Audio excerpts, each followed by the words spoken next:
Don't say no, just live more. Don't say no, just live more. Sabai Baru got the move. Gendai Wasara got a Sengok. Darega Kachinyu Kiru. Hey guys, how's everyone doing? Welcome to the Rider Time Archive here on the Morphin Network. And we are doing a new season. That's right. We finished Black Sun. We finished Amazons, the remake. We did Build, Kiva, Fies, and I will do Fies redo. In other words, Fruit Ninja Fies, aka Kamen Rider Gaim. That's right. We're doing the first 5 episodes of Kamen Rider Gaim. I'm Mike, and this is Steve, and we hope you're having a wonderful Sunday. Steve, how are you doing? I'm doing fine, Mike. I'm out and about right now, so my apologies to our fans and people that I cannot be on the video today. But I'm always here with you guys. Actually, I'm here in a very weird forest. Yeah, covered with a bunch of weird looking fruits. I would not recommend eating those fruits. Are you sure they look tasty? They kind of look like lychee. Don't eat the fruits. At least try to examine them scientifically before you have a chance to try them, because they might be poisonous or God knows what else. Thinking about it, they look like they'd be great little snacks, or maybe make into a wonderful soda. Definitely. Or should we wait later? Should we wait for later for that one? Okay, definitely don't, definitely try not to eat those fruits because they're probably bad for you. Don't whiz the juice, people. Always and ever, never whiz the juice. Don't let loose the juice. Don't visit the juice. Yeah, that's right. This season is basically Fruit Ninja. Yeah, no, that was my thought back in 2012, 13? 13 was when it came out. Yeah, so I kind of said to myself, Fruit Ninja, no joke. Mm-hmm. Like that, you're really doing the Fruit Ninja thing, but then again, it's like, well, no, they're not ninjas. It's more like samurai. Yeah. So I'm like, well, technically, one is a samurai. Yeah, and one's a knight. One is a baron, sort of a knight, a cavalier. The other one is a what would we Ming call Dynasty warrior. Yeah. And then there's another knight, more of a squire, really. And then there's a Muso soldier, and then there's a gladiator. Very fabulous gladiator later on. Yeah. Hey, did you watch the season when it first aired?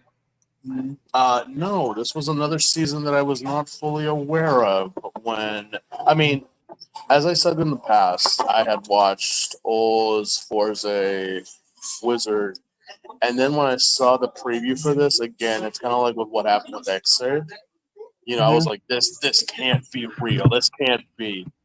Because in my mind, it's kind of like Sentais or like an Ultraman, where it's like you have an idea of what they're supposed to be or what their gimmicks are. But in all honesty, it's not that. Mm-hmm. We have, right now we have an Ultraman with a Panku box. Mm-hmm. Yeah. And we have Sentais with literally the gauges. The gauges that, boom, boom, obviously. Yeah. So it's like, this one was kind of for me, it threw me off. It threw me off because I'm like, you're using locks, literal locks that you would put on a pad, key, and chain to that's the gimmick. But they're fruits and they're nuts. Mm-hmm. Yep, fruits and nuts. So I kind of was like, and also dance troupe. I can't hold it back anymore, Mom. I have to dance. Man, imagine if Kevin Bacon was in the series. Oh, don't bring up Kevin Bacon in this, because that's what I was literally. I'm like, especially later on in this review, where it's like, it reminded me of that scene where it's like he's in the warehouse and he just starts dancing out, and even though that's not really him. Yeah. Yeah. Yeah, fun fact: in that movie, Kevin Bacon does not know how to actually dance. Yeah. In fact, he's got two left feet. Yeah, when they did that movie trailer or the movie, like basically to like they did that scene with the warehouse, and then like he pulls the cord from Dirty Dancing, and it's like, and it turns out it's Christoph Waltz. He's like, nobody puts baby in the corner. Yeah, but then again, you look at that movie and it's like, wait a minute, Kevin Bacon was like 30 and Baby was like 16. Well, actually, baby is from Dirty Dancing, who's with Patrick Swayze. Either or, I'm like, But you're not wrong. It's like I'm not I wrong, was man. I was under the impression that Baby was like a teenager. I thought she Well, was at least like 21 in that movie, but it's like, no, yeah. apparently Well, not. well, well, well. Patrick Swayze's like much older, and I get if it was like strictly a platonic dance partners, it's like No, no. but still no. It's kind of like the movie Blades of Glory, but Yeah. that's actually doing for comedy, whereas this is kind of like when you look back at it, considered to be one of the greatest '80s movies of the time, you know. Right. But it's just Right. like now it's like, oh, everything with Me Too and everything. I'm not dissing the Roadhouse, but Yeah. Roadhouse. But yeah, yeah. But anyway, we're here to talk about dance troops, Game of Thrones, demonic Pokemon battles. Am I missing anything else? I think he also mentioned. There's also like Scandinavian mythology, Judaic mythology combined. A lot of dead religions or like mythologies. I'm like, because the company is named Yggdrasil after the World Trade, Yeah. but it's spelled differently. It's spelled with the Y instead of an E. Yeah. Well, yeah, Yggdrasil. it's spelled well. The Yggdrasil is supposed to be spelled Yggdrasil. Mm-hmm. Yeah. So I think they spelled it right. I don't know. The first one was with an E. Yeah, no. Oh no, it's spelled with two L's. That's the weird part. It's spelled with two L's. That's the weird part. Yeah, I've never seen it spelled that way. Yeah, yeah, and because I know that the actual Yggdrasil is spelled with one L. Mm-hmm. And one thing I appreciate is that it has 9 letters because there are 9 realms. Mm-hmm. Yeah. Now, let us get down to this review. Yeah. Where do we start off? So we start off with this crazy opening sequence where you have 3 armies of Invis, and they make out the shape of an orange, a banana, and a melon. And there's like a blonde girl, and then she loses a flower, and then two of those 3 armies start charging at each other. On one side, you have an orange guy on a horse and a banana guy on a motorcycle. You have this crazy monologue. It's like the forbidden fruit of knowledge. Whoever bears it has the power to decide fate. If fate were to call upon you, would you answer it? Is it the glory that you seek, or is it a burden you must bear? No one can escape the dominable power of destiny. But your fate is for you to decide. And we have epic opening sequence. Got it move. Whoa. Don't say no. Just buy more. Don't say no. Just buy more. You have got a credit card and we got a lot of merchandise. You know you are a completionist. So come on and buy all this Bandai stuff. Don't say no. Just buy more. Bandai Premium. Bandai Premium. You must collect them all. Ladies and gentlemen, when you go to, I mean, Japan, fruit in Japan is very expensive, like ridiculously expensive. And these lock seeds are no different. Like how much did the grape lock seed go for retail? Like almost like $40. I know a lot. I know, yeah, like grape with the faceplate was like $40.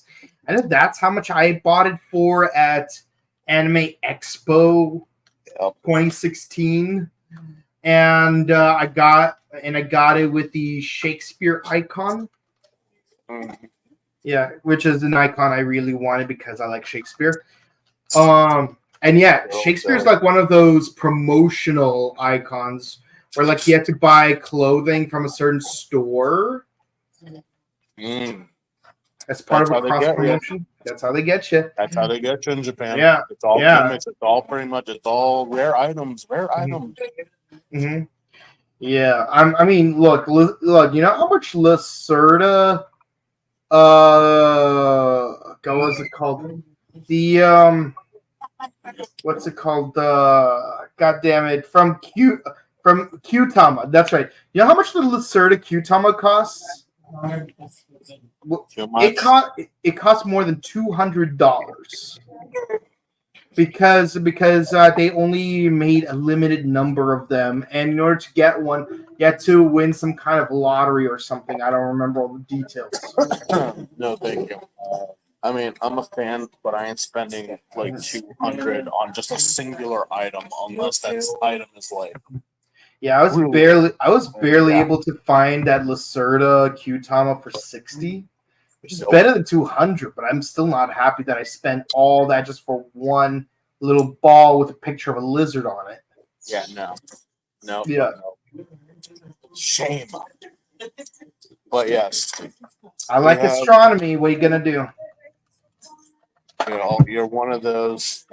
What's your astrology symbol? Don't ask. It's too expensive. I'm not one of those people. It's like Anyway, whenever someone asks me, "What's your sign?" I'm like, "Stop sign." I mean like your star sign. I I thought you don't were know asking what. about my Udama, but no. Yeah, but like okay, like what constellation are you? Oh, what constellation? Well, I don't know. It's hard to pick, but I'd say I'm probably a horologium. And they're like, "What's a horologium?" I'm like, "It's the clock constellation in the southern hemisphere." You're like, Yeah, "No." I know. There's a bunch of. Yeah, people get frightened of me when I say I'm a Virgo. I'm an August Virgo, not a September Virgo. There's a difference. I don't even get that because like Virgo is a spring constellation. Well, apparently, long story short, there's a reason why the Virgin keeps her eyes closed, and depending on which of one you are, it's like the eyes open more often than not, and because it's either Demeter or Persephone, it's pretty much because they are related. They are connected to Hades when they open the eyes. It's like the gates of the underworld open up. So, Yeah, you know. see, like that makes more sense with Persephone being like a spring constellation. Well, Persephone's not a constellation, but if Virgo was supposed to be Persephone, then it would make sense that it's springtime because the only time she's able to return from the underworld is during springtime. But yeah, no, it's like I like Greek mythology. I like astronomy, but I'll never understand astrology because like it's astronomically inaccurate. So like I'm not into that. But yeah, no, Bandai Premium had a field day with these.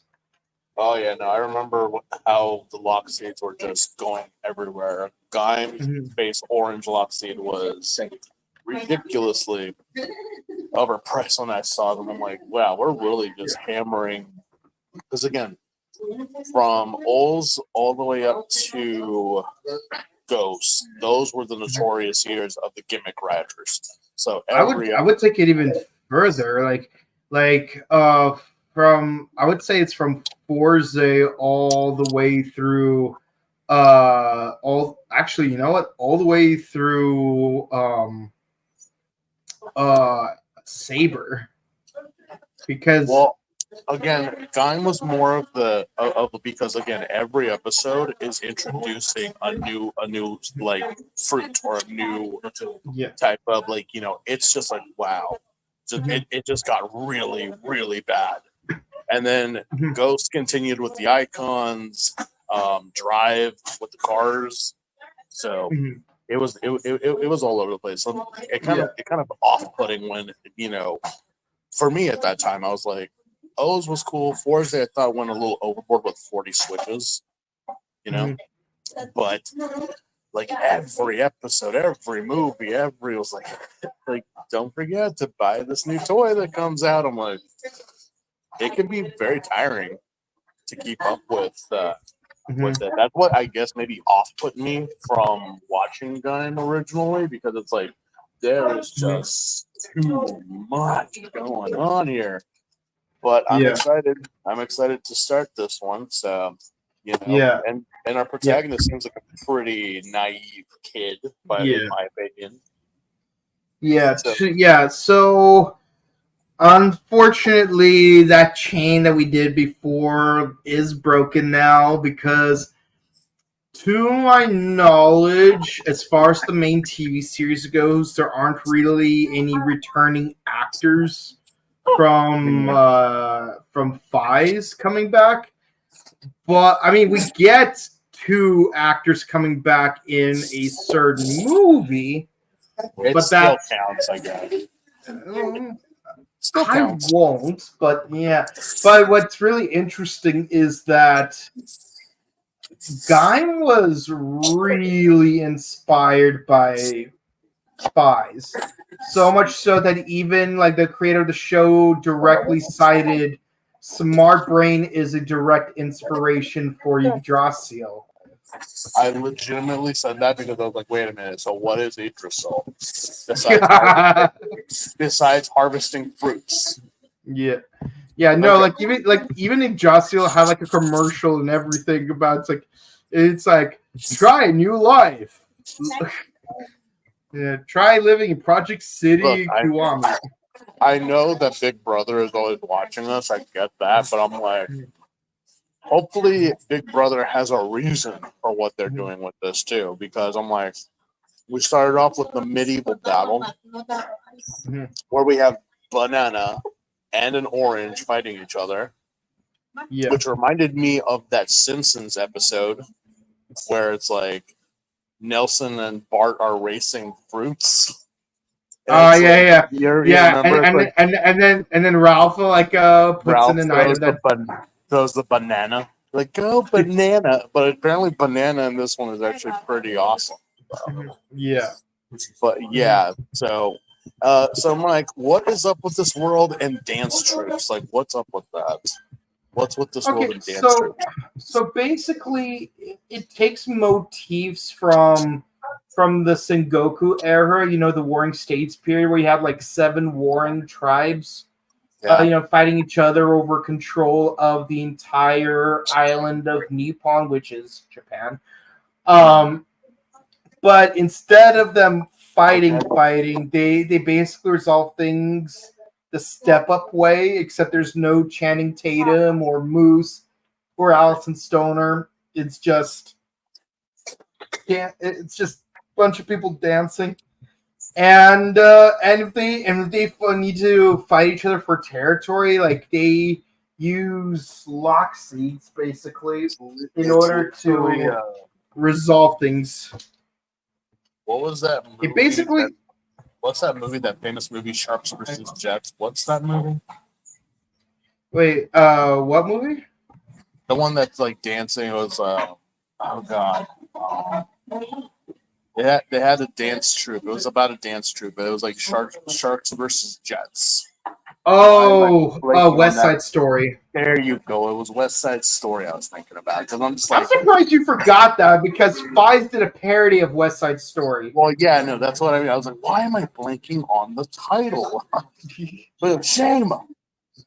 But yeah, it's literally West Side Story because again, these kids are dancing on a stage, and then just some tool just comes up and pulls their memory card, be like, yeah, hey man, this is my turn. Fucking Joey Wheeler over here comes in, and it's just like next thing you know, they pull out these locks that are sunflower seeds, and it's like this, and then they're like, you know, like Sunkern, I choose you, but apparently it's a very rejected Sunkern.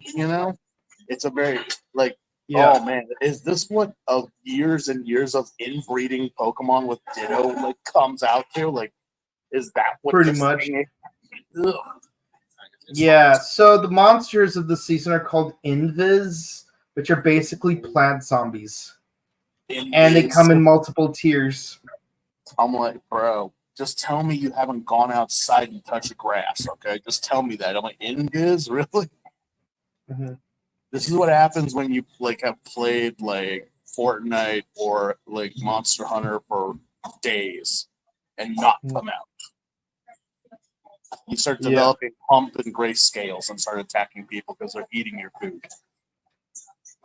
Yeah. Yeah. And yeah, so like basically part of the reason why like the first arc is supposed to be like really upbeat about like, oh, we got dancers that like doing these peppy dance battles. It's to distract the audience from the much darker themes of this season. Yeah, and apparently it's gonna get even worse as we go on. Yeah. People have told. Yeah. Yeah, and yeah, no, it's gonna get fun. Like I always like people ask me like, so basically, what is like the final battle from Gaim like? I'm like, well, to explain to you in terms you can understand, and keep in mind at that point in time there were only 4 seasons of Game of Thrones, so I'm like, imagine a Targaryen powered Jon Snow fighting against a White Walker Jaime Lannister for the Iron Throne. Which, if you think about it, is a much cooler premise than what we got in the actual finale for Game of Thrones. Yeah, but Game of Thrones was already going way over budget at the end of it all. Like, really, like you would have to like start funding a small country to get the ending what you guys wanted compared to what we actually got. So. Yeah. Yeah. Now, but imagine how cool it would be if Jaime Lannister really did become like a fully conscious White Walker. Like Uncle Benjen. Okay, so let's get right into it. We start the season with a reference to Kamen Rider Kuga, where our main rider is helping a small lost boy find his mom. And basically, the main character is doing various odd jobs in order to help his sister make ends meet. And apparently, he used to be a member of Team Gaim, which is one of the 7. Well, actually, there's more than 7. But basically, one of the various dance troops, and like basically, he used to be like a high-ranking member, but he quit so he could have a bunch of odd jobs. Well, he's doing it because he's got to help out his family. Yeah, exactly. He's being a responsible young man. You can't just be dancing all day long, Which is apparently a massive issue in these episodes. Like, don't be a responsible adult. Just goof off and fight monsters and be in a dance troupe. Mm-hmm. Yeah, and you could tell a lot of the members of Team Gaim were actually really upset about him quitting. Oh, especially what's her face? Our supposed best girl for this is Mai. Yes, Mai, who looks very suspiciously like a blonde girl at the beginning of the show. I thought that was Princess Zelda, but I was wrong. Yeah. So let's talk about the actress who plays Mai for a second, because we will get into that. Let's see. Oh, wait, is it? Hold on. Where is she? Come on. Team Gaim. Where is? Oh, there she is. Mai. There she is. Okay, so the actress playing Mai is Yumi Shida. Yes. And yeah, she was apparently there was an audition Grand Prix that she won in, and she had her debut as an actress in 2009. And let's see. Oh, and she got married and pregnant in April of 2022. Mazel tov. Muzzle tov, yeah. Yeah. So she hasn't really had any work outside of Kamen Rider Gaim in terms of acting. Well, isn't it kind of is, like with Sentai and Kamen Rider, it's always like a stepping stone for young actors and Yeah. actresses. Yeah. Especially those who do a lot of. This was around the time also that a lot of, I keep forgetting the term, the G models were getting Yeah. involved with Kamen Rider very much. Yeah. Yeah, but she was 16 and 17 when she was filming Kamen Rider Gaim, so Yeah. Well, Yeah. Well, yes. Apparently, everyone is, and again, very. Why did I look at some of these kids and say that looks like Chucky from Shinkenger? That looks like like that, like the type of styles and haircuts and how they look. Their dance troupe style is so random. hmm I think that's kind of the point because like their theme is we want to be free to dance the way we want to. Because like when you watch Team Barons dance, they're more like their choreography is much more on point, much more synchronized, Can I more sophisticated. And in a later episode, they even specify that like, oh, they scout only the best dancers from other teams and only for them to be background dancers. So it's like, Can I just say that Team Baron they're such tools in these episodes, like all of them, especially for not the leader. The leader who gives off a lot of Seto Kaiba vibes. yeah, Like no joke. I mean, I know apparently we have two Seto Kaibas in this show. One who actually is him incarnate and one that's just his attitude. Even comes along with a little brother. Which I'm like, okay, not like I haven't seen this before. But still, I say, what was his name? Yuya? yeah. Yuya was like the leader of Team Gaim. No. It was for Baron. Oh, Baron. So Baron, Team Baron's led by Kaido, who is a total badass, and his second command is this dude Zach, who you hate right now, but you'll end up loving later. He's basically the Kaido of this season. Oh boy. Except actually he's like the anti Kaido because at least Zach is not a total tool like Kaido is. A lot of these Baron guys are such tools because they come and try to take the stage, their territory, and they have just one idiot with a slingshot. Like really? The dude with the slingshot, I hate him the most.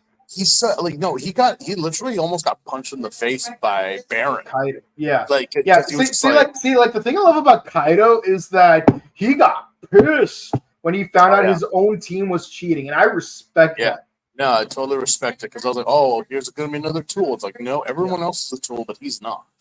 Mm-hmm. He's actually like, no, I want to win Baron Square. He literally is an honorable duelist, I guess. Yeah. Mm-hmm. But apparently because if you apparently lose this zombie Pokemon battle, you not only lose your spot, but you also lose like a lot of respected points because apparently there's a DJ moderator, which no joke. Mike, tell me I was not wrong in this thought. Is this not giving off Mobile Fighter G Gundam vibes? It does. It is, right? Because like he's very similar. It's like because you have Gaim, which is representing Japan. You have Baron, which represents like England and the middle, and like the whole. You have all these knights and and people who will come in that represent different armies and factions. Yeah, and yeah. then You can say that Michi represent. You can say Michi represents China, Yeah. and Oran Pierre Alfonso represents both France and Italy because Yeah. he's French, but he's old, but he's it's a like, gladiator. but as always, we have the narrator, the DJ, the Yeah. DJ commentator, just breaking in like, "Did Yeah. you see that, folks? Did you Gundam see fight, ready, go! Yeah, because no joke, we have this whole thing where Mai and our main boy Gaim go into another dimension because for some reason they see a zipper opening in space. Yeah, so Literally, Yuya, so basically Yuya, who's the leader of Team Gaim, like he basically gets a rare item from the Loxy dealer Sid, who's a total Sid. creep, by the way. There's always got to be a Sid in a Final Fantasy. There always has to be a Yeah. Sid. So Sid gives him a rare item, and he wants to show off this rare item to Koda and Mai.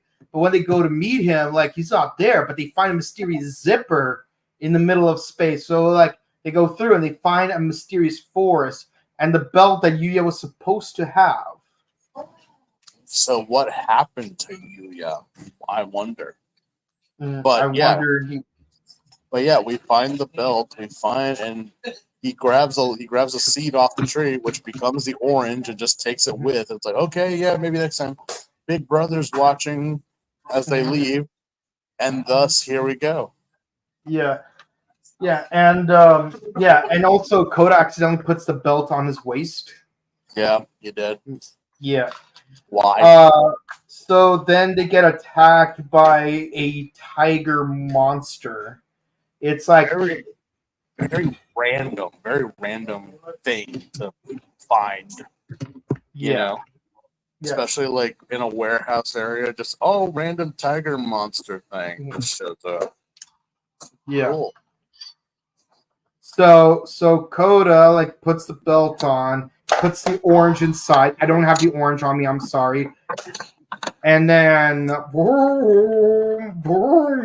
a giant orange appears above his head. And of course, like Suya, Hanabi, take the stage. And of course, I mean, seeing a giant orange coming from the sky and landing on this kid's head, I was like, what? But then it becomes the Bushido armor that literally is Gaim. Yeah, I actually love how like the giant orange like basically unfolds itself into his armor. Very interesting. Yeah.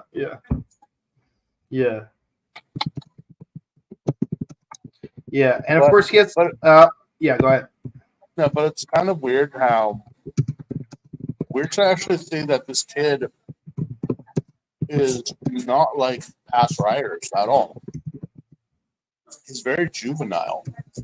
I mean, he's like 18, 19 years old. Yeah. But he acts like it because most riders, even if they're older, have some type of like when they first start, they like obviously don't know what they're doing. This kid is literally flailing around like a child. Yeah. Like trying to fight this tiger monster thing.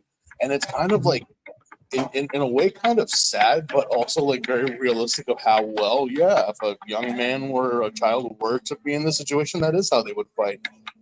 Until finally the Cortana tutorial shows up and says, "Hey, pause a minute. Yes, my lady. What is it? What do you need to tell me? Or is it Fee from Skyward Sword that just won't shut up?" It's like, hey, listen, take the locks. He's like, shut up, I don't need to talk to you. Like, put the orange in the lock and do this, and you'll be able to do a finisher. Like, this is not just give up. Don't make cry like 5 is totally of a tutorial. Yeah. But he beats it. He beats it. And just like a kid, he's like, I totally. It's so like 90s how he's acting, but now he thinks he's Superman. Yeah, because no, like episode 2 is like the silliest thing ever. I love in episode 2 when he goes home and he tells his sister, like I've grown up, I've transformed, blah blah.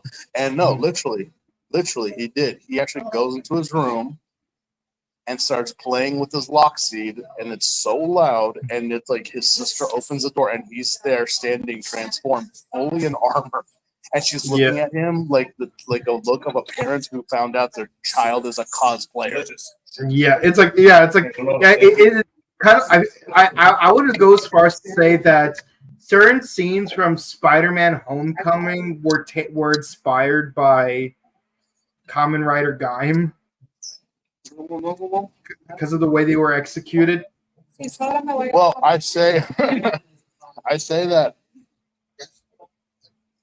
this one kind of more felt like, well, it's like the Andrew Garfield one, how he was acting, It's kind of like, flexing and showing off the suit, being like doing poses, doing like finishers.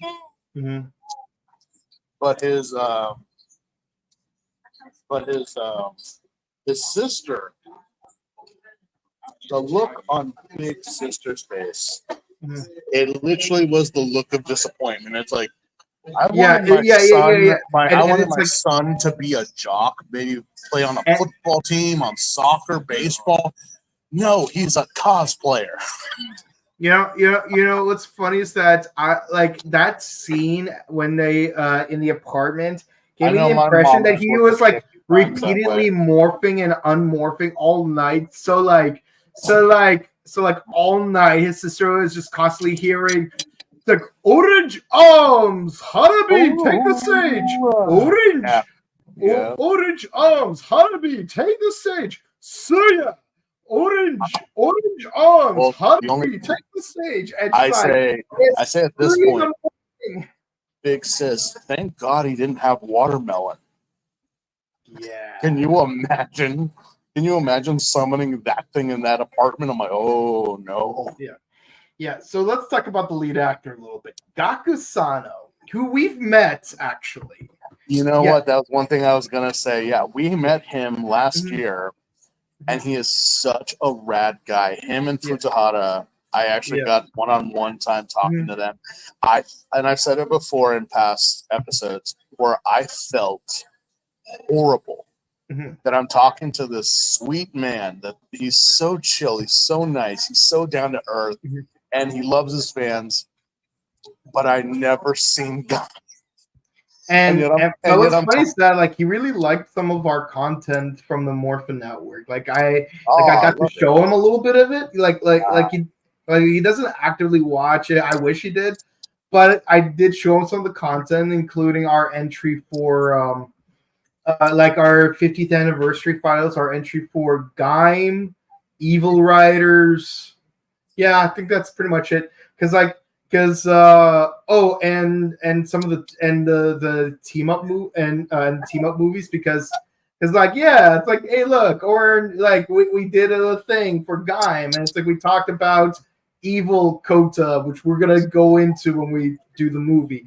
So, fun fact about Gaku Sano is that his birthday is on April 3rd.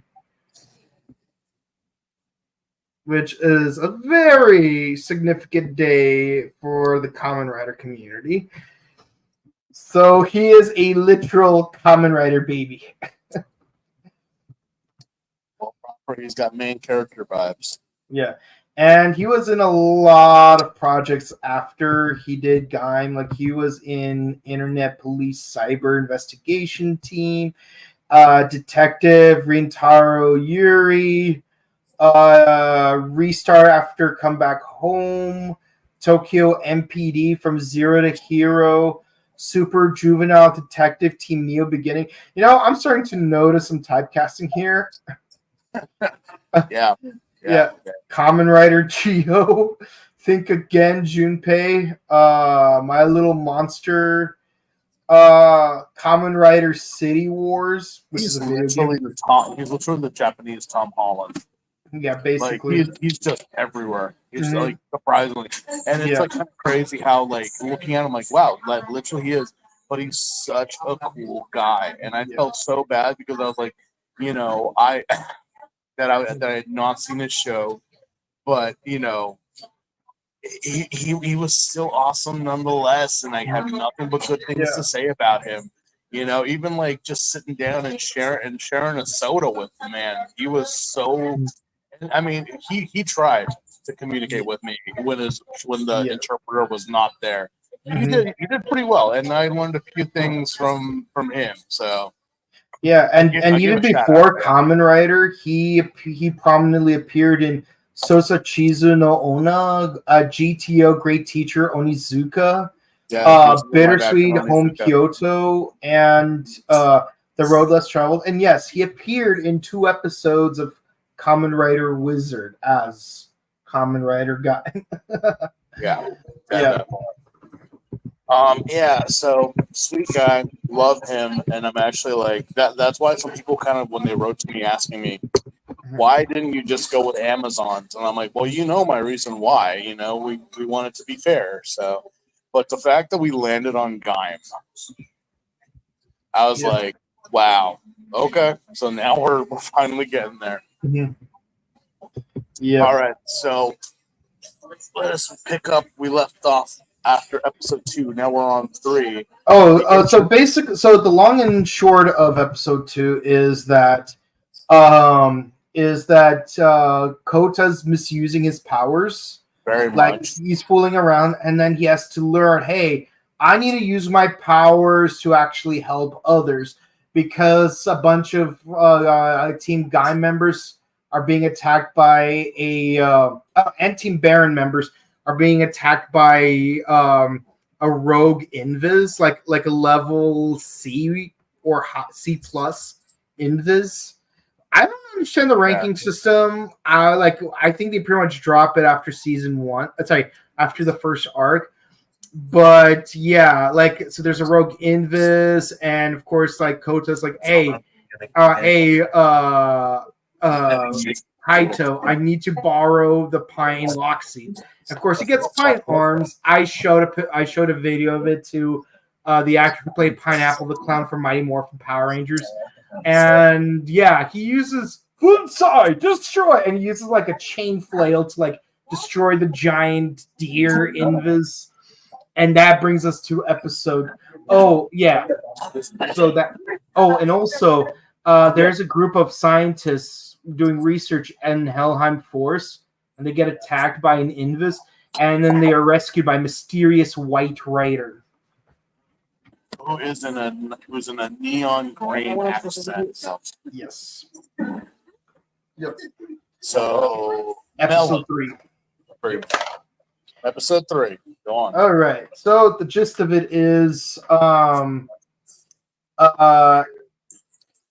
Mai is very apprehensive about Kota rejoining Team Gaim because he left before, but now he's back. Like, what's your end game, dude? Damn, I won't end the truck. I'm gonna go get it. Yes. Yeah. And of course, like Team Gaim is climbing up the ranks because Kota is able to like enter the arena by himself and just curb stomp like tiny invises. But of course, Team Baron's like, listen, like we need to do something about these guys because it's kind of unfair that they could send a human into the arena and just curb stomp us. So Sid, It's literally like Andre the Giant fighting like freaking Hulk Hogan and the Ultimate Warrior. I'm like, you seeing this? You seeing this titan of a man just kicking these little things around? I'm like, yeah. Is it unfair? Yeah. Is it wrong? Yeah. But it's entertaining. Oh hell yeah. Oh yeah, it's like we here at Team 4-Star don't endorse violence against children. We do, however, find it hilarious. Here's the thing about this is that I know in this episode it's everyone has said it. Baron has said it. The DJ announcer has said it. Everyone has said like Gaim is so popular. He's so popular. Is Team Gaim popular, or are they just here to see the illegal chicken fights? Cockfight, Which is pretty much Gaim versus the inverse. because that's pretty much all they're doing. It's like, no, we don't care about the dancing. We care about the fighting. I'm like, yeah. So, because Mai kind of brings it up, like, are we popular or is he popular? I'm like, I think it's the latter, darling. Yeah. You guys are the warm up. The main act is, because now these random other music troops start coming in and they start teaming up with Baron because they're like, yeah, if we team up with you guys, we could take them on. Yeah. Because so we got Hase and Janochi. Yes. From 2 other teams. Yeah. And by the way, fun fact about Janochi's team, he's the only male member of his team. Pig. So insert Bleach reference here. Pig. Like, I'm like, oh yeah, all girl dancers. I'm like, and one guy. Tell me you're a pick-me without telling me you're a pick-me. Yeah. But I'm like, here we go. Yeah. But of all things, I'm like, here we go. But during this battle, because apparently, Gaim is getting too much because again, I just beat a type level C inverse with my pineapple bomb. And I'm like, okay, and then Baron shows up and and literally this is the first time. Cue the meme. Banana.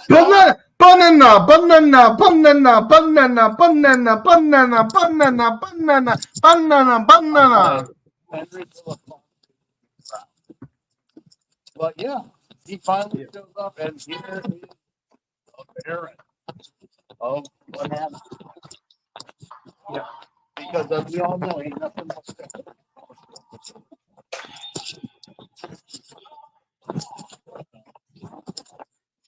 but please,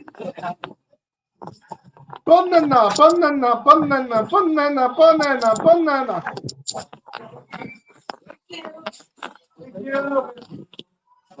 So these two have a drag fight. Apparently, Sid shows up with a rope. Yeah, and a Sakura Lockseed, and yeah, they turn into motorcycles, and they basically race each other and accidentally end up in Helheim, where they fight a bunch of Invises, and that's pretty much it.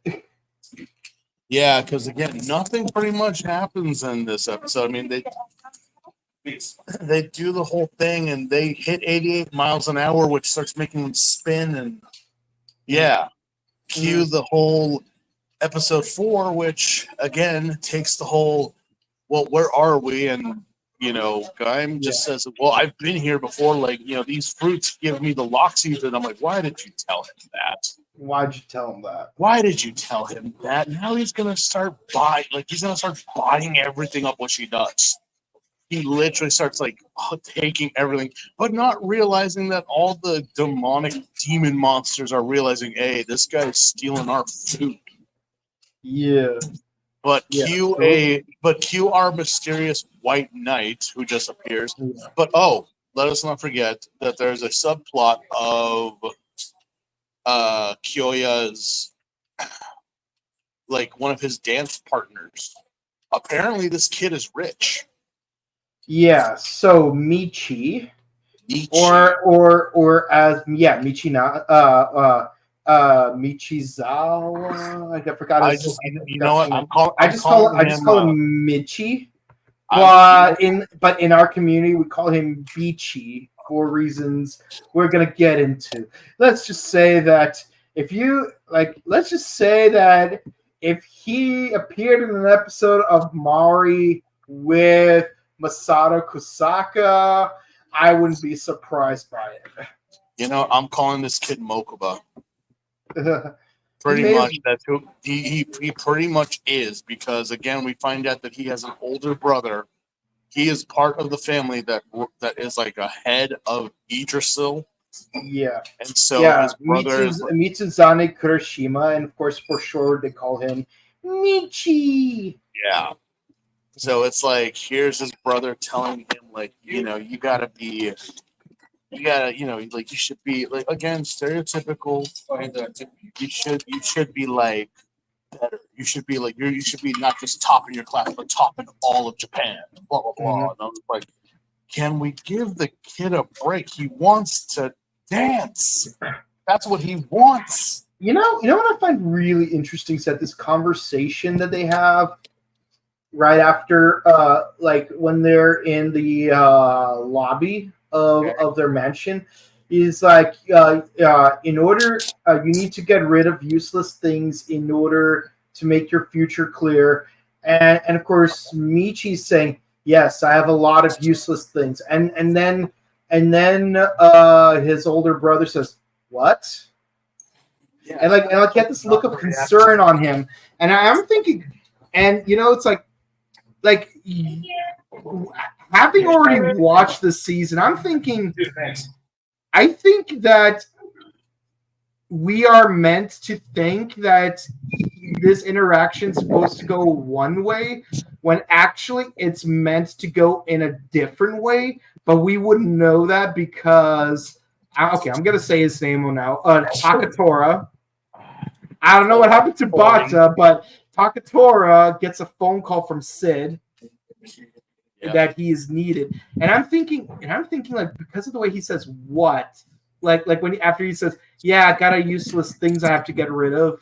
It's like it makes me wonder like what Takatora was thinking when he said that, because I'm imagining that we are supposed to believe that he's thinking one thing, but after having watched the series, I think he's supposed to be thinking a completely different thing. And TLDR, imagine if Bruce Wayne was grooming Edward Nygma in Batman Forever, because we'll get into it later. Mhm. Yeah, no, because again, that conversation that they had was like, you know, stereotypically, you would have been like, yes, yes, little brother, be, blah, blah. But he seemed very concerned. It's like you kind of gave in so easily. Yeah, yeah, I really think that we're supposed to think that this conversation's supposed to go one way when it's actually going in a different way, but we won't know that until later. Yeah, no, the relationship is very interesting because again, just with that little bit that we had, you know, it speaks volumes to their characters because you're thinking this is going to be a stereotypical like rich boy family scenario, but I don't Yeah, think so. I don't really think so because yes, the company, but more importantly, it's you. I want you to be the best. yeah. It's like I like to imagine that like Michi thinks my older brother has very specific expectations of me, and I have to Mm, meet them, so I have to parrot what he's saying, or at least what I assume he's saying. But what is that older brother's? But for all he knows, Takatora could have actually meant, "Hey, listen, man. Like, I know that there's a lot of pressure on you to to become part of this company, but I want you to follow your own path. Like, it's like I know, like you might be thinking, I'm trying to be Mr. Collins and you're Wesley Collins, but the thing yeah. is, I want to be your Mr. Collins from after episode 30, where I actually do support your dancing career, but I won't have Because the as opportunity to tell always, you that." I need to dance. I can't help it, Dad. I have to dance. Yeah, we know. We get it. You all dance. We know. Mm-hmm. But which Yeah. is kind of crazy because yeah, so they have the little conversation, but later on, because of so let us go back to the forest because again, now Baron and Gaim have separated from each other. Baron is off like literally harvesting fruit like in Farmville Yeah. while Gaim is just like lost. He's just like, I just want to get out of here. I'm like, did you not forget how you got here? Don't you think it'd be also kind of smart for you to go back the way you came, which is back on the motorcycle? Yeah. Also, But I think he was trying to look for Yuya. yeah, but again, he saw some people harvesting, which went from Idrisol, and they just ran off because again, here comes this mysterious samurai in white armor and like kind of a very pale greenish armor accent in gold, which is Melon. Honeydew melon. Honeydew melon. Yes, my favorite fruit. Hey man, don't knock on honeydew ramerade. It's actually very delicious and melon Thank flavor. you. Thank you. Thank Yeah, you. no, Thank you. I swear, like people think I'm a weirdo when I say, "Oh wait, you drink the melon flavored sodas or the melon?" I'm like, you know what? I was also like you weebs that I'm like, oh no, lychee, white peach, blah blah blah, or just the basic Calpico flavor. I'm like, yeah, but you know what? As they say, when in Rome, do as the Romans, and a melon soda is very, very popular over Yeah, there. I like lychee, but the thing is, it wears out its welcome over time. Like, bro, Yeah, like, so whenever I have a nice cold sake or whatever, I'm like, give me some white peach and some honeydew melon, and I'm a happy camper. I highly recommend. But oh yeah, absolutely. I mean, this guy, Hmm. he was no joke. I'm like, literally, this is what Gaim needed because, again, in these past few episodes, he's been going around like gangbusters, like flexing and Hmm. posing and be like, yeah, I'm a superhero. I'm this. This guy nearly killed him, and legitimately, and for no reason. He literally Yeah, gave him the, like, little boy, you're wielding a sword like a knife, which is not yeah, what you do. Like, literally, the swordsman's, like, I'm going to teach you a lesson. Basically, a Zoro Mihawk moment happened. oh But yeah. instead of being a disciplined swordsman or believing that Gaim is, Mhm. he's just some random kid that's playing samurai. And here comes the Dracul Mihawk to literally like wreck his ship in half because it's like, Mhm. yeah, no, dude, he's not playing. He's not. He has the same as you, but he is far more skilled, and he will kill you, which is pretty much what it was almost down to. Yeah. Like literally, this kid got scared. He was like shaken. Yeah. Yeah, for me, what's it called? Yeah, I couldn't find this. I think I accidentally deleted, but I had this one picture where I had both the melon lock seed and the cantaloupe lock seed with the melon ramune with and a honeydew ice pop. So I'm like, I love melon. So good. So good. Look, who's your favorite ancient Mamoto from Zatch Bell? Victream, of course. Catch my heart, very melon, yeah. Touch my mouth, very melon, melting in your mouth, very melon, very melon. Are you sure we're not going in the full gore, Ah! the full gore song? Oh no, Hail to the full gore, blah blah blah blah blah. I'm like, yeah. Although, as we all know, the Japanese version of that song was actually a lot worse. yes, no, chi. Cheat. Go, good. Come on, play brain. No. This is on Toonami. We can't do that right now. Maybe later on, maybe on the midnight run, but not right now. We can't be talking about cheese. Yes. But yeah, Yeah, so it's like, hey, Gaim let's got his pencil gay, boing, boing. Gaim got his butt kicked, and thank goodness, because I was kind of wondering, like, is this kid gonna be this way the whole time? Because I mean, it's character growth, obviously, character Yeah. growth. But man, I was like, damn, if you wanted to slap a kid like Bruce, like Batman to Robin, it's like that was more than a slap. Yeah, and what's really fun is actually what's not so fun is he basically calls it quits. Like he doesn't want to leave his room no matter what Michi and Mai try to do, and of course, yeah, poor kid was literally scarred. Like, yeah, he's like Yugi after Kaiba threatened to jump off the cliff.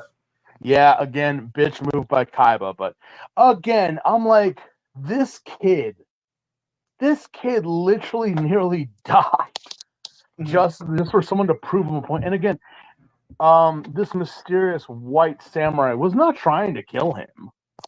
He was like, no, you don't understand the gravitas that you have gotten yourself into. Like, Dude.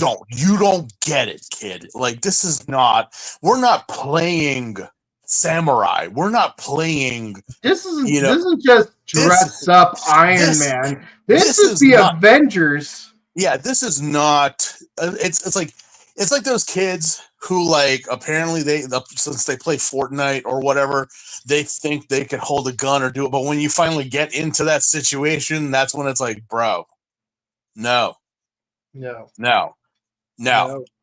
And that's what I kind of liked with this, because like he really did teach him, didn't kill him, but he was like very, very close. Mm-hmm.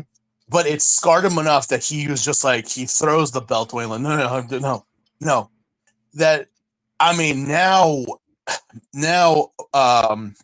Mokuba Boy has decided, I'm taking up the arms, because he talks to Sid. Mm-hmm. And he says to him, listen, blah, blah, blah. It's like, do you know who I am? And he's like, yeah, you're Tori. You're Kaiba Boy's brother. Yeah. And he's just like, I don't really like your brother. Who does? Who likes Seto Kaiba? Besides, the only reason why we like him is because of his cards. That's it. Other than that, I don't think anyone would want to spend more than like a minute with the guy. He's such a weeb. There, I said it. Seto Kaiba, biggest fucking weeb, biggest fucking sore loser. He's the guy that would play in regionals, and if he lost, he would literally flip the table over and just walk off. Like, wouldn't give you a handshake, You're wouldn't a even look at you. 4th grade duelist with a 5th grade deck. Yeah, and it's just like, whatever. That's just how. But again, I will say that Kaiba actually was a better duelist than Yugi majority of the time, because we all know, if you don't know what the Millennium Puzzle actually does, permutation manipulation. It's a luck buff. At least in Duel Monsters. In the original Yu-Gi-Oh, it literally did not. It did not have the power to manipulate luck. It just allowed you to turn any random game into a demented version of the same game. Kind of like in Shaolin Showdown, whenever they have a Shaolin Showdown, it's like, oh, we're gonna skip stones, and then it turns into like, oh, you're gonna jump on these massive platforms sort of suspended 60 feet in the air, or catch the hummingbird, and then it turns into like, oh, you have to scale all these bamboo shoots. Like, that's what the Millennium Puzzle actually did in the original series. Yeah, but then apparently apparently we're just sticking to one game now. It's luck like buff. We have to change its powers. Yeah. The heart of the card is just, yeah, I'm losing, so give me some luck buff. And the Shadow Realm is literally death. So that is what this is what this show's about. Because again, Mokuba Boy talks to Sid, and Sid is like, I like you, kid. I like you better than your big brother. So you know what? I guess me and you will be friends. And besides, if you move up in the corporate ladder higher than your brother does, I hope you remember me and give me a promotion. Yeah. Because apparently Sid technically works for Yggdrasil, but he's like a back, like he's got something to do with it. Yeah, he's like, which is cool, but it's just like, no, I think I deserve better, which you got to respect the hustle. You really have to, because in the end of it all, he left, and he's like, oh, by the way, just whatever. But if I happen to leave some merchandise behind, if you see it, hopefully you'll be a good boy and take care of it for me. And when you're done, bring it back. Which, again, they're giving away Sengoku drivers, like freaking candy. Like, they're just everywhere now. I thought these were rare items. Why the hell are we dropping them all over the place? Baron has one. Gaim has one. This random melon dude has one. Now Mokuba Boy has one. Which brings us to 4. Yeah, which now... because of what happened with Gaim and his shell shock of reality, he has now donned the grape Lockseed and now has been dubbed Armor Rider Ryoga. Ryuga, yeah. Ryugen. Yeah, Ryugen. So it's also very interesting here because we don't call them Kamen Riders in this series. We call them Beat Riders. They're Beat Riders or Armored Riders. So I'm just like... Yeah. Because they wear armor. Yeah, which is like...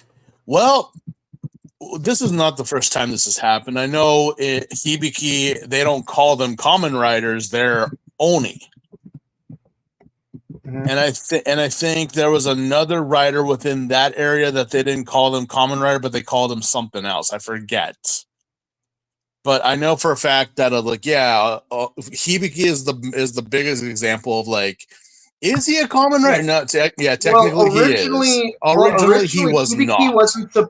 He wasn't supposed to be a Kamen Rider season, but it was supposed to be like a random third-party tokusatsu that was produced by Toei, but then last minute they're like, yeah, you know what? We're gonna shoehorn this as the 6th season of Kamen Rider After Blade. So yeah. Which again, kind of. But they already started filming too, so it's like it's not like you could just like reshoot certain scenes and just add the word Kamen Rider to it.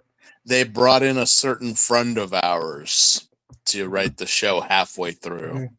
Which again, I haven't seen it, but I did see that point when you told me where he came in, and I'm like, okay, let me see this episode, and then when you watch the next episode, I'm like, holy crap.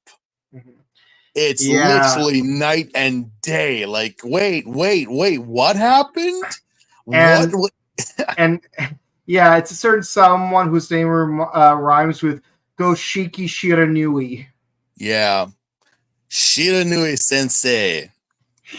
Love you, boo. But yeah.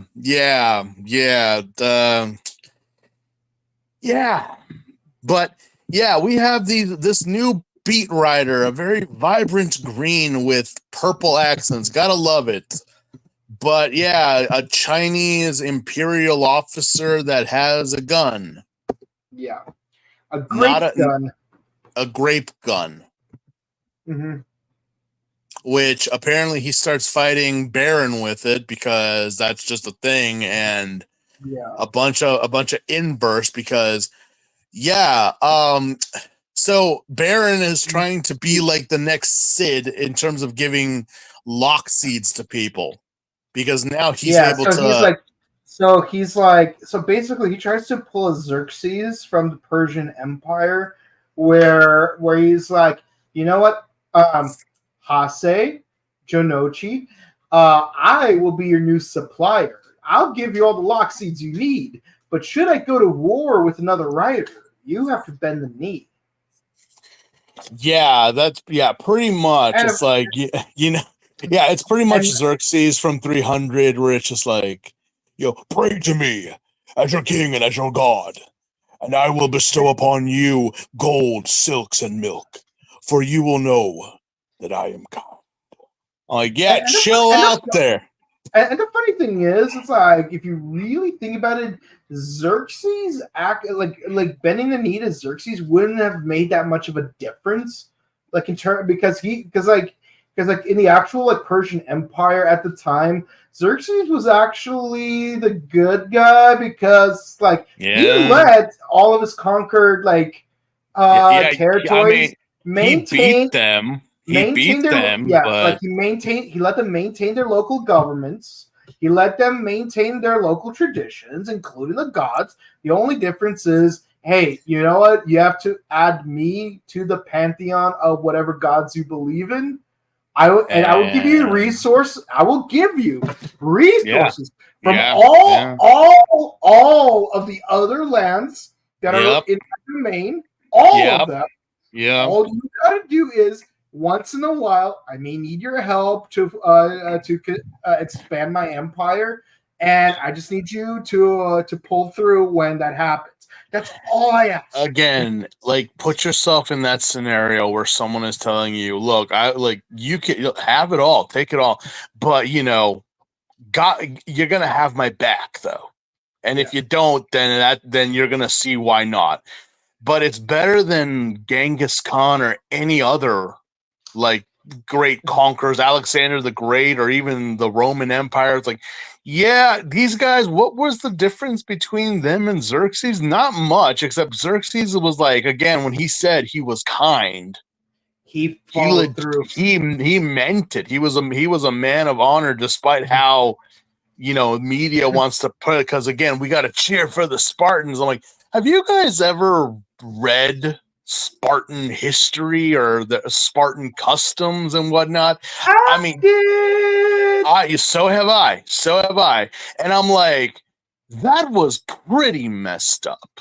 I mean, forget Me Too, forget equality, forget you are just, it is what it is, and that's it, and that's it. And if you happen to be caught in anything at all, it's not a slap on the wrist. You're pretty much getting your head lopped off, because again, you must be perfect. You must be, unflawed and blah, blah, blah. They threw babies into a ravine.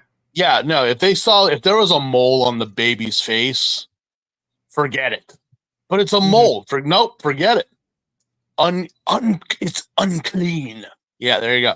So, yeah, the whole thing about Baron trying to, again, as always, if I supply you with lock seeds, if I do this, if I do that, I just want you guys to have my back, as you should. And I'm like, well, as the old saying goes, you scratch my back, I scratch yours. But apparently these two knuckleheads are like now starting to form a coup. And I'm like, for what exactly? Why are you guys going to betray him? Like, what? He's giving you the lock seeds. He's giving you Sengoku drivers to access the lock seeds. And yet you're like, no, we want to overthrow him too. And I'm like, why? Go what? He's a jerk. He's like, you know what? This is why sometimes it's like you look at people. It's like, is Baron a jerk? I know he's got the face of one. He totally is like, got that Seto Kaiba face. But he's a man of morals and principles. I mean, yeah, sometimes he kind of gets a little bit shady, but it's like he hates liars. He hates cheaters. He hates backstabbers. So I'm like, you guys really gonna do this? Okay. I don't think you guys are gonna last very long. I don't think so, but whatever. And your funeral. Yeah, go ahead. I mean, good luck, boys. But yeah, there's this whole battle because again, Baron and Gaim, Team Gaim, go at it, but now with their new beat rider. And because again, our actual Gaim boy, our actual Kota, is still shooken up, and apparently he's being a creeper and looking over some high school girl's shoulder to see it on her tablet. Yeah.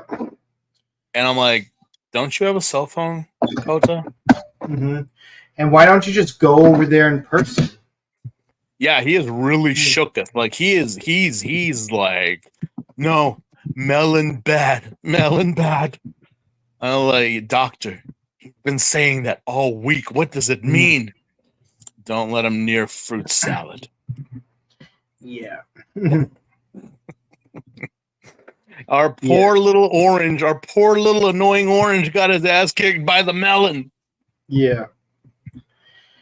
But yeah, no, for me, it's like I'm laughing my ass off at some of this.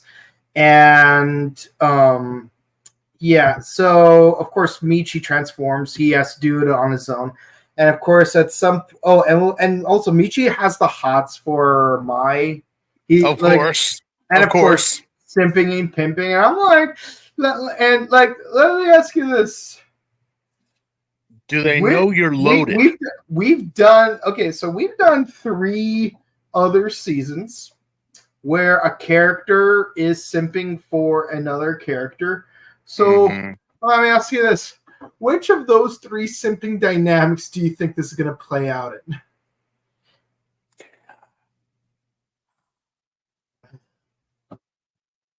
Why do I feel he's gonna be a Misato? I pray that he would be Kazumi or Otoya. I pray. But I feel as though we're gonna get another Misato here. And I'm gonna get the gun ready because I'm just like, oh no, I don't want it. Please tell me I'm wrong. We'll just have to watch and find out. But he does see an image of blonde Mai, so but he doesn't put two and two together. I'm like, everyone else has said, Mai? Is that you? Mai? But him, it's like, oh, I'm dreaming. Why are you dreaming about blonde Mai? Why? But he's like, oh, it wasn't a dream. Yeah, now go back to bed and put that pole away. Yeah. Thicko. I know it's a natural thing, but come on. But yeah, he just continues being Gaim, and again, the people now no longer give a shit about the dancing. What they want is just bare knuckle boxing between beat riders. It's literally Metabots. I am Mr. Referee, and I am here to officiate this Go battle. In this corner, we have Kamen Rider Ryugen, and on that corner, we have Kamen Rider Baron. The winner is Gaim. Yeah, apparently seeing his friend get his ass kicked finally got him off his ass and been like, I'm gonna save him. And I'm like, yeah, you should. Which, yeah, actually, I mean, in most matches, this would have been a disqualification. But again, there's no rules in this shit. Yeah. But yeah, it's like Baron runs off. The other flunkies got their asses kicked, and now we have a heartwarming speech and talk between these two. But again, I feel as though this is not gonna end well between them. Yeah, so basically, Gaim rejoins the fight. He uses an Ichigo lock seed to use kunais because strawberry. Which I like that the narrator and the sound of the Sengoku drivers is actually the same voice actor who is Jiraiya Sensei from Naruto, who's also Sensei in Demon Slayer, who taught Tanjiro. Yeah. No, I love that voice.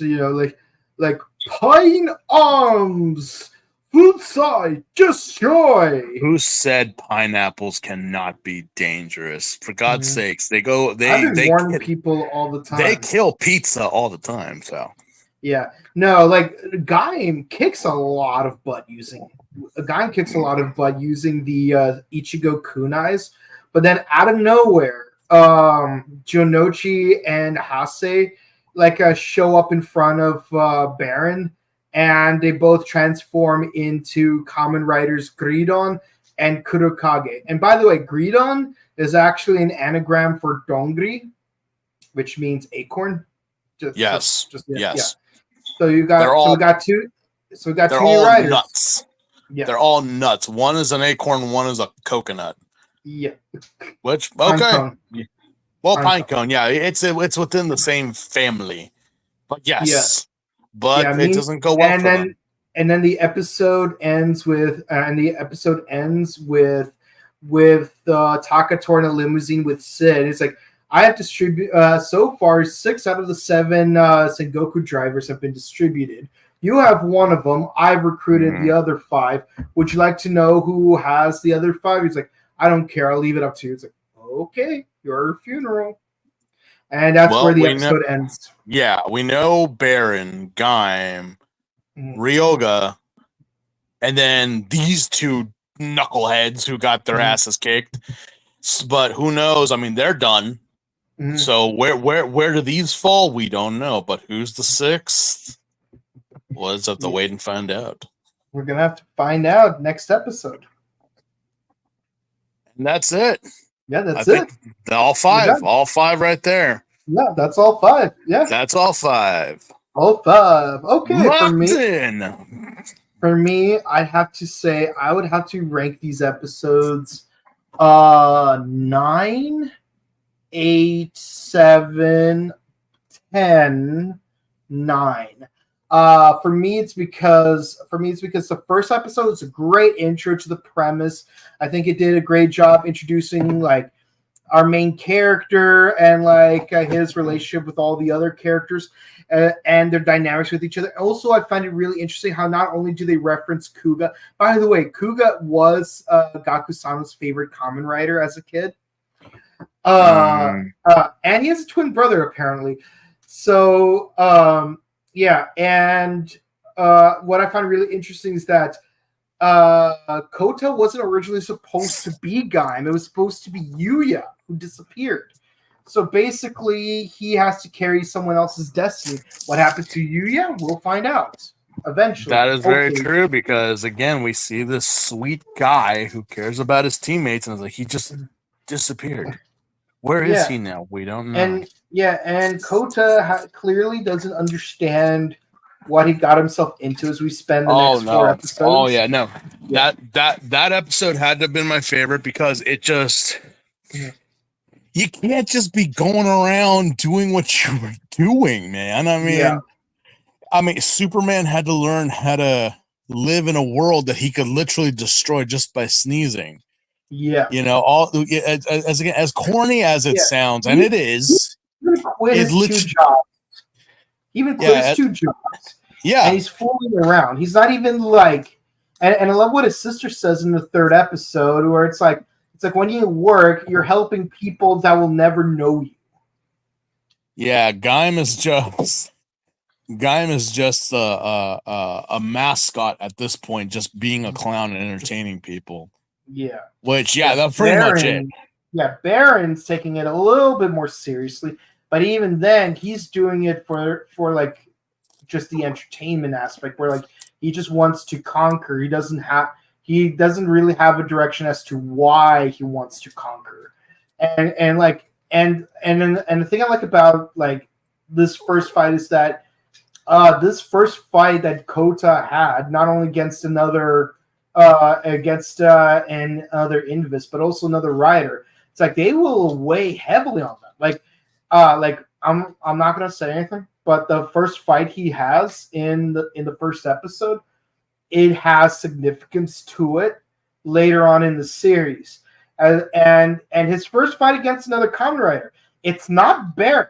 A lot of people misremember it as being against Baron because like, the 2 of them are facing each other, then they have that race and they both fight Invis. But no, the first Kamen Rider that Gaim fights is in fact Zangetsu, and he gets totally washed. Zangetsu is taking everything seriously.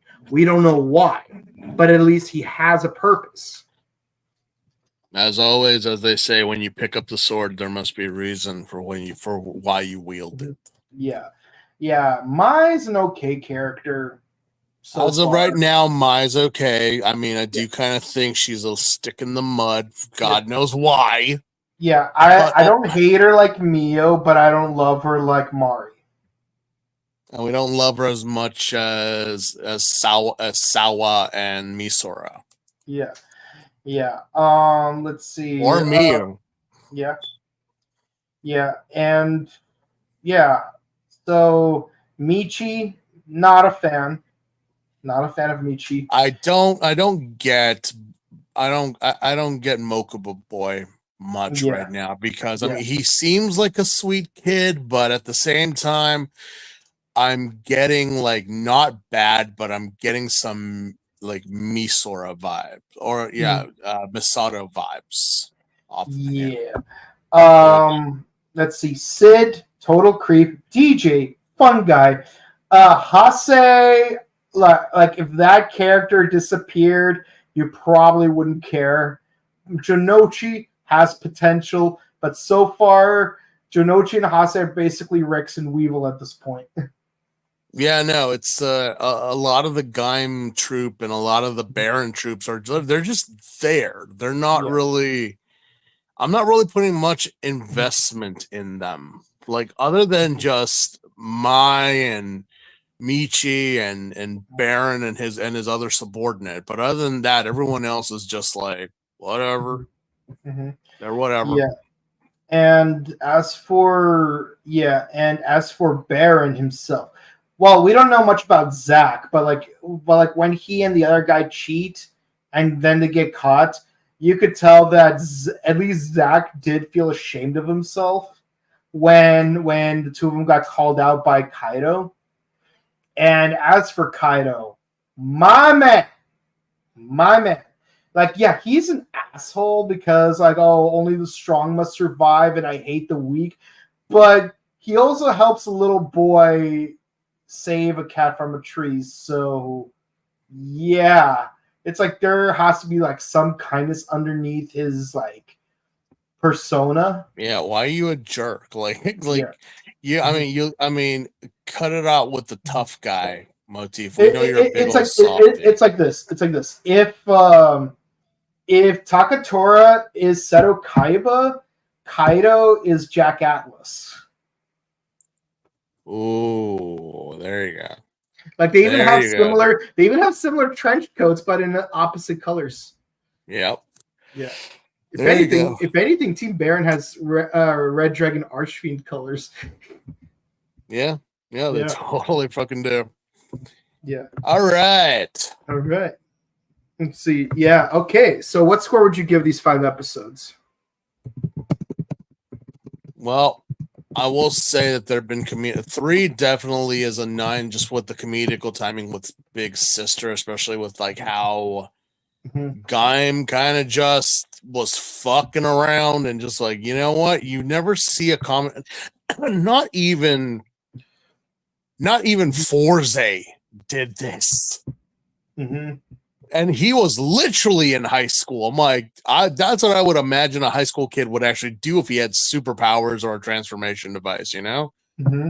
But yeah, I'm like, wow, I've never seen that. Like, just transforming like nothing in the room and just annoying the hell out of everyone. Yeah. He annoyed like his coworkers at the Punjab cafe, and the what's it called, construction. Yep.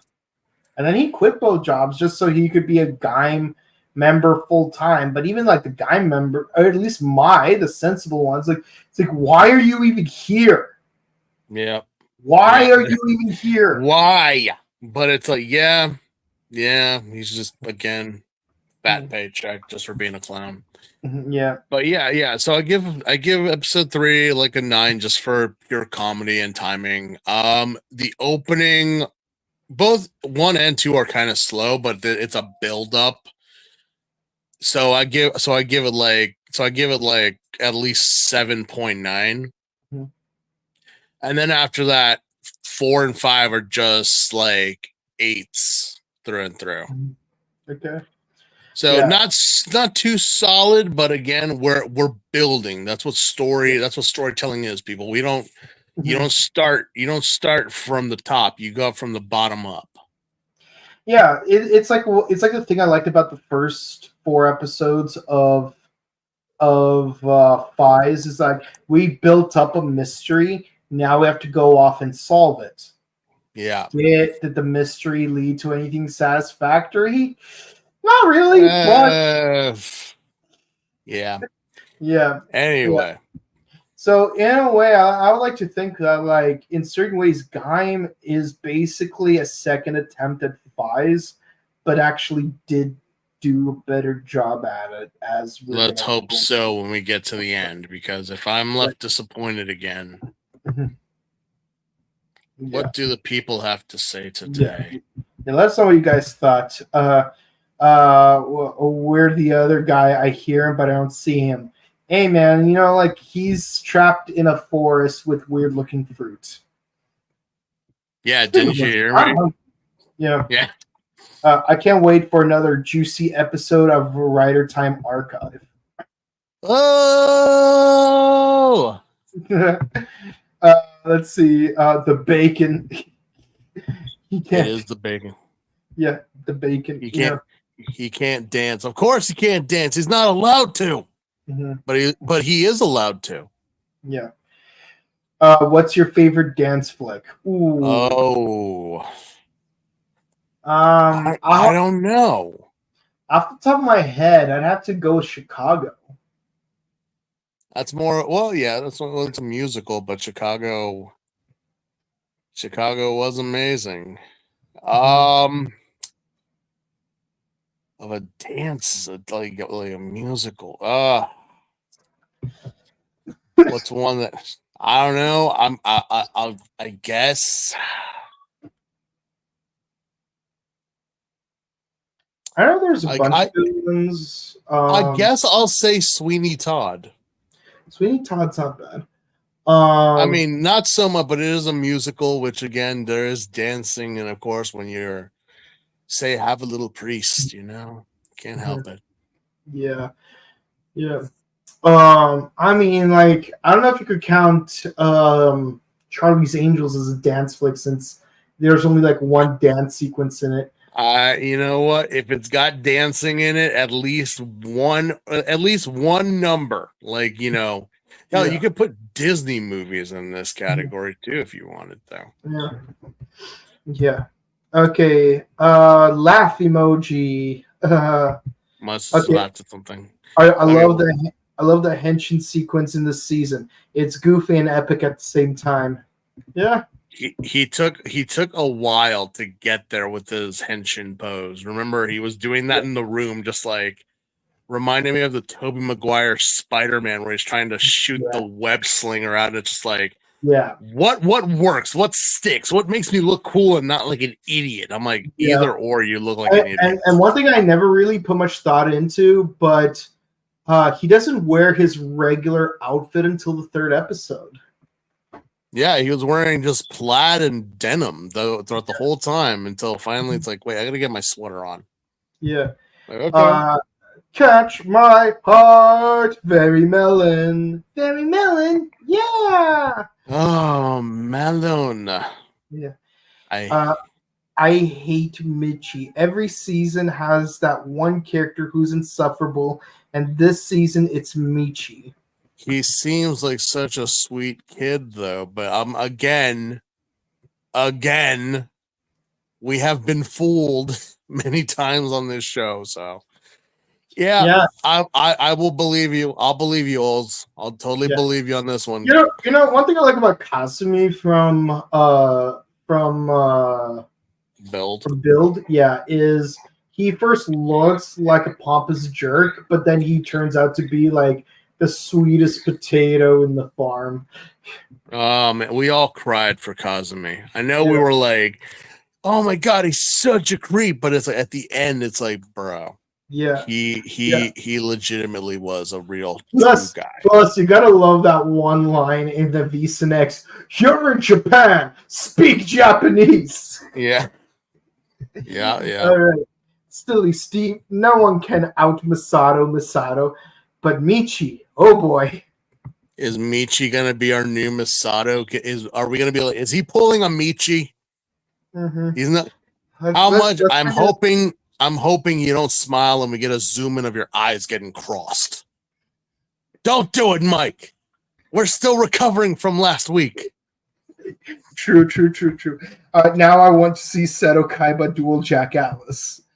That is too much pompous arrogance, sir. Mm-hmm. Yeah. But it would be interesting to see red dragon versus a white dragon. That's it for the comments, guys. Thank you guys so much for watching. Be sure to stay safe, stay hydrated, update your emergency kits, hug your loved ones, and be sure to comment, like, and subscribe to us on YouTube, Facebook, Twitter, Instagram, ding the bell icon, stay notified for our latest videos, and be sure to share our videos because it helps us out with the algorithm. We do Kamen Rider Gaim on Sundays because that's the new season we're doing. On Thursdays, Bakugan Sentai Boom Boomger. On Wednesdays, Kamen Rider Gavu. And on Mondays, Ultraman Arc. We are doing a new episode tomorrow, so please enjoy. Why did I do it in reverse order? Who knows? I don't know. I just want to spice it up. Yeah, got to spice it up. Exactly. Also, we recently posted an interview with Jason Chan, a.k.a. Ken Watanabe, from Power Rangers Ninja Storm. He is the Green Samurai Ranger. And of course, we have many other interviews that we've uploaded in the past 2 or 3 weeks, so please enjoy those. Also, check out our sister channel, The Buttery Show, where in a couple of minutes we're going to be doing Son of the Mask. We already did the original The Mask as well as Speed 1 and 2, so please enjoy. If you want to follow our personal content, Steve, where can the people find you? I'm just on IG, on Instagram. Well, hopefully I'll be doing some content soon, maybe. But please stay tuned. All right. And you can find me on Instagram at Boken_Kabuto and on Twitch at twitch.tv/BokenKabuto. And with all that said, guys, before we head out, just want to give you guys a heads up. Tomorrow we will be doing a very special announcement. We'll be posting it on both Facebook and on Instagram, so please tune in for that announcement. And with all that said, guys, thank you guys so much for watching. We'll see you again next time. Have a great week, everyone. Goodbye. Bye, guys.